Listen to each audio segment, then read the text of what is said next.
আমি যেমন বিয়ের খবরও কাউকে বলি না, প্রেমের খবরও বলি না, আপনারা বের করেন। আমি কথা বলেই মনে করেন মিলিয়ন মিলিয়ন ভিউ হয়ে যাচ্ছে। সো এটা তো আসলে অনেক গর্বের ব্যাপার। আমি আসলে এফডিসিতে এসেছি গাড়ি নিয়ে, সবাই জানে। আর আমি আসলে কার ব্যাপারে কিছু বলবো না। মানুষ আসলে সবাই যে বাই বার্থ আপনার অনেক প্রভাবশালী হবে বা টাকা পয়সা থাকবে বা গাড়ি থাকবে এরকম না। তারা অবশ্যই কষ্ট করেছে, ইনকাম করেছে, তারা কিনতে পেরেছে। দেখেন, আমি এতটুকুও বলি যে বাংলাদেশে থাউজেন্ড অফ বিউটিফুল গার্লস আছে, রাস্তায় গেলে দেখা যায়, মলে দেখা যায়, বাট নায়ক নায়িকা আর্টিস্ট কয়জন হতে পারে? নিশ্চয়ই দে হ্যাভ সাম কোয়ালিটি। বরবাদ নিয়ে কিছু শুনতে চাই। শাকিব খান নতুন বরবাদ, শাকিব খানের মুভি নিয়ে তো আসলে কিছু বলার নেই। ওর ছবি আসলে যেটা হয় আগেরটা থেকে নেক্সট আরও বেটার হয়। সো ও ডে বাই ডে আরও বেশি মেগাস্টার থেকে আরও যদি কিছু বেশি বেশি টাইটেল থাকে তাই হয়ে যাচ্ছে। সো এটা আমাদের জন্য অনেক গর্বের বিষয়। আর অফকোর্স দেশে আছি, যদি সময় পাই অফকোর্স সিনেমা দেখবো। অপু বিশ্বাস ইদানিং অপু বিশ্বাস বলেছে যে শাহরুখ এবং গৌরী যেহেতু হিন্দু, শাহরুখের নিয়ে অপু এরকম একটা বলছে যে আমিও তো শাহরুখের পরিবারের একজন। এটা আপনি কি মনে করেন? আচ্ছা, এটা তো আমি কিছু বলতে পারবো না। এটা আসলে দিদি যেহেতু বলেছে দিদিই বলতে পারবে, বিকজ আমি ওনাকে অনেক পছন্দ করি। সো ওনাকে নিয়ে আমি আসলে কিছু বলতে চাই না। অফকোর্স হতে পারে, কারণ দিদি হিন্দু, শাকিব মুসলমান, সো ইটস ওকে। এটা আমরা মেনে নিলে সমস্যা। তো ঘর সংসার করে না, গৌরী শাহরুখ তো ঘর সংসার করে।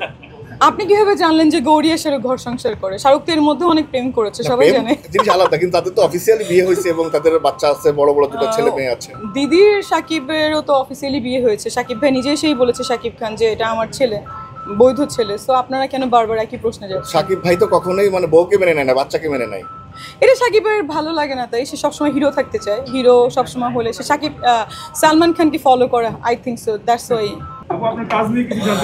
আচ্ছা, যাই হোক, কাজ নিয়ে কথা বলি। সেটা হচ্ছে যে আমি রিসেন্ট দুটো ওয়েব ফিল্ম করেছি, একটা সাইকো আর একটা আসছে। আর হচ্ছে সিনেমা আছে যেহেতু 20 তারিখ, 25 তারিখের মধ্যে একটা ডিক্লারেশন আসবে, একটা বিগ বাজেটের ফিল্ম করতে যাচ্ছি। এবং সাথে আরও 3টা সিনেমা সাইনিং হয়েছে, অলরেডি 4টা, আর ওই ফিল্ম দুটো।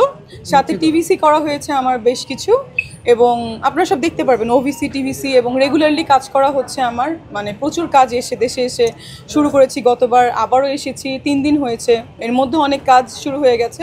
আর একটা ব্যাপার, আপনারা সবাই জানেন যে আমার একটা প্রোডাকশন হাউস আছে।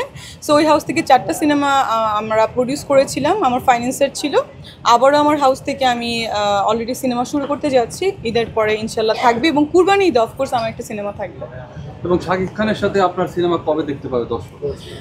আকাশে চাঁদ উঠলে যেমন সবাই দেখতে পারে, সেভাবেই সবাই দেখতে পারবে। আমি তো কিছু বলবো না। আমি যেমন বিয়ের খবরও কাউকে বলি না, প্রেমের খবরও বলি না, আপনারা বের করেন, সেরকম সিনেমাও দেখতে পারবে। ইফতারিতে কি কি আইটেম পছন্দ? আমি ইফতারির এরকম কোনো খাবারই খাই না। আমি রোজা রাখি অবশ্যই, এবং আমার রোজা রাখার পরে আমার অনেক ডিহাইড্রেটেড হয়ে যায় বডি। সো আমি পানি খেতে পছন্দ করি। Of course fruits. যখনই কোনো ধরনের আপনি কোনো বাইক দেন বা কথা বলেন, তখনই কথাগুলো সোশ্যাল মিডিয়া ভাইরাল হয়, আপনাকে নিয়ে কন্ট্রোভার্সি তৈরি হয়। এটা কি আপনি এনজয় করেন নাকি মোবাইল হাতগুলো একটু অ্যাভয়েড করতে চান? আমি বাইক দিলে ভাইরাল হয়, এটা তো আসলে লাকের ব্যাপার, তাই না? আমি কথা বলেই মনে করেন মিলিয়ন মিলিয়ন ভিউ হয়ে যাচ্ছে। সো এটা তো আসলে অনেক গর্বের ব্যাপার। সো অনেকে দেখা যায় যে ভালো ভালো প্রজেক্ট করেও ছাড়ছে, কোনো মিলিয়ন ভিউ হচ্ছে না। আমি মনে করেন দিলেই 5-10 মিনিটে মিলিয়ন ভিউ হয়, এটা তো আসলে আমার খুব ভালো লাগে। সো আমার যেমন ভালোবাসার লোগো থাকবে, আমাকে সমালোচনা করার লোগো দরকার। সো এটা আমি খারাপ দেখি না, খুব ভালো লাগে আমার, এটা আমি এনজয় করি। প্রোডাকশন হাউস থেকে শাকিব খানের সিনেমা আসবে কিনা, শাকিব খানের পরিকল্পনা আছে? হ্যাঁ, আমার প্রোডাকশন হাউস থেকে তো শাকিব ভাইয়ের 2বার সাইনিং করা হয়েছে, আপনারা জানেন। সামহাও হয় নাই, কিছু কারণে হয় নাই। এটা বলেছি আমি অনেকবার কেন হয় নাই। সো এটা আবার নতুন করে বলতে চাই না, অবশ্যই হবে। সব হিরোর সাথেই আবার কাজ করা হবে। আমি প্রযোজককে বলতেছি যে যদি কোনো নায়িকার সাথে আপনার প্রেম করতে ইচ্ছা করে, আমাকে সাইনিং করাবেন। কারণ আমি যত ছবি সাইনিং করে দেশের বাইরে গিয়েছি, দেখা যায় যে এসে নায়িকা সব চেঞ্জ হয়ে গেছে। আমি থাকি, সাথে আরেকজন নায়িকাও থাকে। এনিহাও নায়িকারা দেখা যায় যে আমি যে ছবিতে ছিলাম এত বছর ধরে থাকি, সেই ছবি বিগ বাজেটের হইলেই নায়িকারা দেখা যায় ওই প্রযোজকের সাথে প্রেম করা শুরু করে দেয়।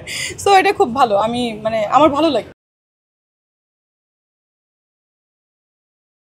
ওয়ালটন আবারও মিলিনিয়ার অফারে ওয়ালটন ফ্রিজ কিনে আপনিও হয়ে যেতে পারেন মিলিয়নিয়ার। মিলিনিয়ার ছড়াছড়ি দেশ জুড়ে, এটা শুধু ওয়ালটনই পারে।